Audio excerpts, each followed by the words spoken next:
So you've decided you're ready to buy a house. You've talked with your realtor, and now you're ready to start looking at homes. But before we start opening doors, there's one important first step: getting pre-approved.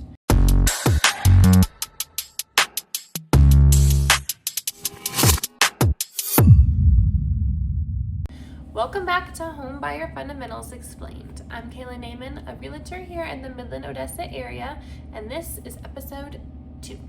If you haven't watched episode 1 yet, go back and watch that one first, where we talk about the buyer consultation and why it's such an important first step. Today, we're talking about getting pre-approved and starting your home search. So let's get into it. One of the biggest mistakes buyers make is starting their home search before talking to a lender. I get it. Looking at houses is fun. Talking about income, credit, debt, and monthly payments, not so much. But a pre-approval answers a really important question. What can I actually afford? And just because you're approved for a certain amount doesn't mean you should spend that much. Maybe you're approved for $400,000, but once you factor in your mortgage, payment, taxes, insurance, and maybe even HOA, you realize you're more comfortable at $350,000. I don't want you to just qualify for your home. I want you to comfortably live in it.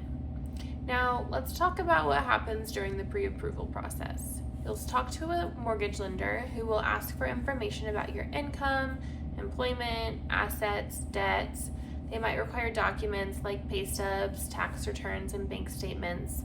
They'll use all of that information to determine what loan programs you qualify for, how much you may be able to borrow, and what your estimated monthly payment could look like. This is where having a good lender really makes a difference. Ask all the questions. How much money will you need at closing? What would your monthly payment look like? What would your payment look like at different price points? Are there assistant programs available?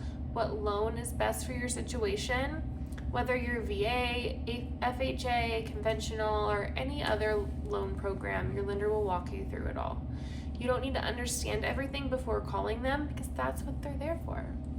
Now, credit scores keep a lot of people from even trying. Maybe your credit isn't perfect, maybe you have some debt or late payments, or maybe you haven't checked your credit in forever. Talk to the lender anyway. Don't decide you can't buy a house before you even had the conversation. You might find out you're ready now, and if you're not, then a good lender can help you create a plan. Maybe you just need to pay down some debt, improve your credit, save some money. Either way, at least now you know exactly what to work towards to get you ready. So once we have that pre-approval letter, now the fun starts.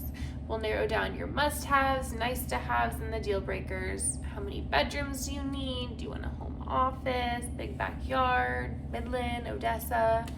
Then we'll set up a home search based on your criteria so we can watch for properties that fit. Remember, houses can look very different online than they do in person. Sometimes the pictures look amazing, and then you walk in and you're like, oh.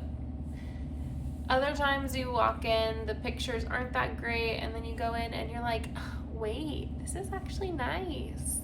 Paint, flooring, light fixtures, all that can change. Instead, make sure you're paying attention to things that are harder or more expensive to change, like location, layout, overall condition, and the major systems. When we're touring homes, I'm not just there to unlock the door. I'm paying attention too. We're looking for potential concerns, signs of water damage, visible cracks, and the condition of the major systems, and obvious repairs or maintenance that we're going to need to have done. We're also looking at the bigger picture. How does this house compare to others we've seen? How does the price compare? How long has it been on the market? Have there been any price reductions? Those things become really important when it's time to negotiate. Now, I'm not a home inspector, and a showing never replaces a professional inspection, but I'll help you look at the property, ask questions, and gather information. Now, the whole point of all of this is to find the one. Don't worry if you don't fall in love with the first house. Sometimes we see 1, 2, 3, sometimes we see 10 homes. You may even realize that you thought you wanted 3 bedrooms, and then you see a couple of 3 bedrooms and you're like, I actually need 4. That's fine. Your search can evolve. That's totally normal. my job isn't to pressure you into buying a house, it's to help you understand your options so that when the right one comes along, you can make a confident decision. Eventually, we're gonna walk into a home and it's just gonna feel different. You're picturing your furniture, you're looking at the backyard, you're figuring out where your Christmas tree is gonna go. You're gonna look at me and say, okay, what do we need to do to get this one? And that's when we move into our next step, and that's writing and negotiating the offer.